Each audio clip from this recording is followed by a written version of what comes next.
Aidar Nationalist Battalion, an assault group of the Ukrainian ground forces, was stationed here.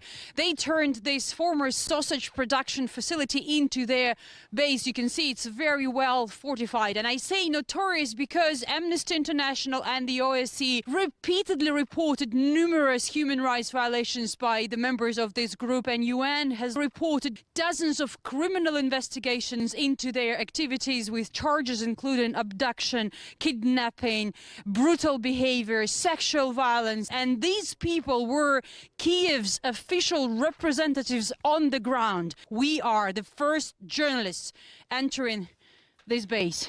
This place looks like a real fortress. But Aidar didn't have a chance to test it. They'd left the base before the Lugansk Republic Army got even close to the town.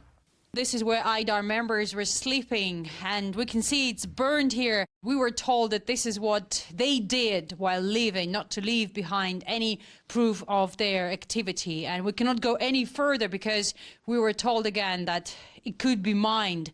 And again, we are the first journalists working on the ground, so this area was not cleared yet. Wow, that is a very heavy door. We enter the main building on the territory. This is where sausages were manufactured before Aidar occupied this place back in 2014. It's clear it had nothing to do with meat production. In what used to be a big smoking department for the meat to be dried and cured, there is a bale of hay and some dirty clothes in the rooms a floor below that could be seen through a metal grid in the floor. A number of local officials believe Aidar members used it as their secret prison. The Ukrainian media confirmed this. They have numerous recordings. There's footage from there. We received testimony from people who were held there. One woman was kept there for 58 days. Another victim was kept for 38 days. There were acts of torture, beatings. Such horrors are hard to imagine in 2022. There are many videos that appear to show Aidar members being trained by instructors from NATO countries. And here is more data pointing at the group's possible connections with the West. This is what was found, among other things, here at the Aidar Battalion base, a very interesting piece of literature titled Tutorial for Participants of Russian-Ukrainian War. It was published in 2021. It actually says that it was republished last year, so apparently there was a previous version of this book. Ukraine's Defense Ministry is among publishers, but here we see something more interesting. National Endowment for Democracy, America's non-governmental organization, allegedly affiliated with CIA. And here's a piece of uniform. It's a NATO one. Ukraine's armed forces, Ukrainian flag here, with several awards for participating in counter-terror operation. This is what Kiev launched back in 2014 against then the country's easternmost regions of Donetsk and Lugansk. This one, war veteran. This one for liberating Lugansk region. The Aidar Battalion is famous for glorifying neo-Nazi ideas and wearing Nazi symbols. Locals complain they were terrorized by members of this group. Well, those brave enough who have spoken out, most still are afraid and prefer to keep silent. We found one resident willing to speak, but it still took some time to convince her. Nina Mikhailovna lives next door to Aidar Battalion member. Actually, they share this backyard. Before, she complained about her neighbor, and we came to talk to her. We want to hear her story about why she was not happy. Він мене оскорбляв, систематически оскорбляв. Забрав мою часть, половину землі, він поставив свою саму стіну. Ви представляєте, постійно він мені угрожав, це ідіота кусок. Nina's neighbor wasn't home. His door is broken. And even though Aidar members left this town, their story here is far from over. Aidar is banned in Russia like the Taliban or ISIS. Ironically, official Kiev has never denied their criminal activity. The country's legal authorities have documented over 30 crimes committed by this group.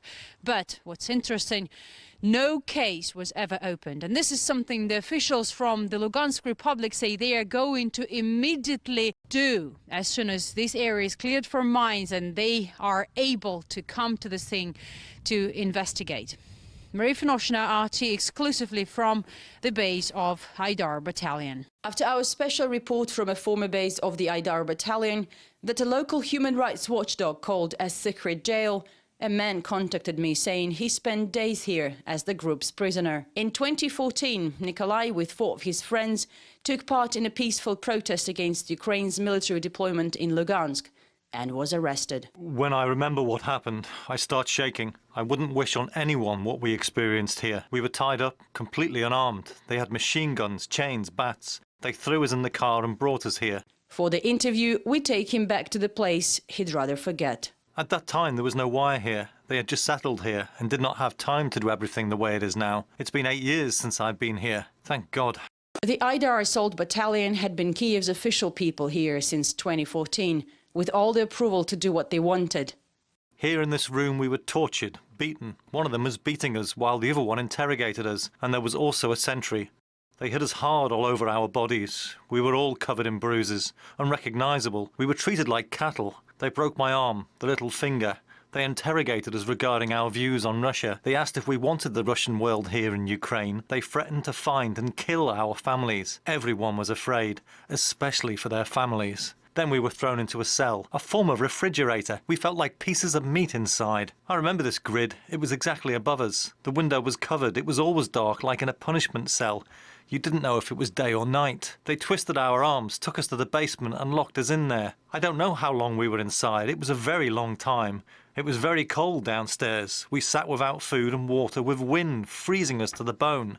It's so cold now here. Very cold inside. We were kept here in these long, narrow cellars. There were grids here. We could hear some screams. I can't say how many people were held here. Nikolai is perhaps one of many. Aidar's possible involvement in illegal arrests, abduction and even murder was mentioned in reports by the UN, Amnesty International, the OSCE. It was also documented by Kiev that sent them here to rule. And for 8 years, they were judges rather than defendants.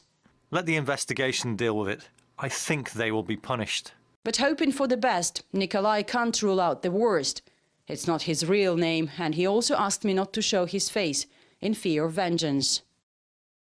Vladimir does not hide his identity. He escaped abroad a long time ago and feels safe now. But he hasn't forgotten. We were brought to the jail with sacks on our heads, and we were made to kneel for several hours in the room with glass wool on the floor. I was in shorts and sandals, for example. They treated us harsh, commands were shouted, and we were hit with rifle butts. And all the while you had no idea what you were guilty of. They just haunted those who sympathised with Russia. One of them would hit you on the head with a hammer and ask his friends whether to finish you or not. On the last day, I was beaten with a bar, and then they joked that they would line us up and cut our heads off. When I went to the police the next day, they highly recommended that I leave town, which I did. Do I want to punish them? I do believe that evil will be punished once. The new local authorities promise justice will be restored as soon as the war here is over. Marifinoshna RT from the Lugansk Republic. Слушай, а чем Айдар от этого отличается? Азов, да. У Азова подготовка лучше намного. И вооружение тоже. Так как по рассказам мы слышим, то Айдару далеко до Азова. Но обучение мы проходили с иностранцами на Яворском полигоне. А кто занимался? С нами занимались литовцы. На русском языке общались? Да. Они без Иногда на русском, иногда с переводчиком. А переводчик откуда был? Штатным? Да. У вас штатный переводчик с английского? Не, у них был именно у инструкторов. Потому что вот у нас были инструктора литовцы. Там у других подразделений, это я насколько знаю, были канадцы. Нас учили правильно захватывать дома. Другие там на танках, третьи на зенитках, на минометах. Туда пришло не за каких-то там побуждений, а просто заработать денег. Я только сегодня увидел, что гранитное взято. И что почувствовал? Да ничего, обиду на свой Айдар, как говорится. Что просто бросили. У нас у каждого была гражданская одежда. И ты пошел к своей знакомой. Да. Давно ее знаешь? Ну, с декабря месяца. Познакомились в магазине. Как ее зовут? Анастасия. Ага. Ты пошел и, значит, получается, что в случае ты должен был прикрывать отход. Ну, в случае я должен был прикрывать и отход наших, но так как некого было прикрывать. То есть нападения на пост не было, просто все ушли, да? Да. Или нет? Да. А как ты определил, что активизация на фронте началась? Командиры доводили что-то? Доводили. Они даже собирались наступление делать. Но потом что-то быстро, резко все отменилось. С ворот и отошли. А когда они планировали наступление? Ну, или до 8 или после 8 марта. Наступление на что? Ну, значит, вроде такое, как Новомарьевку, чтобы взять, в сторону туда. То есть вы планировали Марьинку отжать, да? Новомарьевку, Новомарьинку. да. А что для этого нужно было сделать? Приказ и наступление. Все равно туда бы, можно я своими словами, Конечно. все равно нападала первая 53-я. Потому что у нас к наступлению ничего не готово было. У них техника, у них все. Кто учил? 53-й, Да. ну, у них канадцы были. У них канадцы, да? Да, канадцы были, британцы. А у нас литовцы. А сколько курс обучения длился, литовский? Мы первый месяц тренировочный, ну, как мы считали, курс молодого бойца. Полигоны, бегали, ползали. И потом еще полгода проходили обучение. То есть не дружили с 53-й? Нет, Комплектовали? да. А каким образом? Да ну по-разному.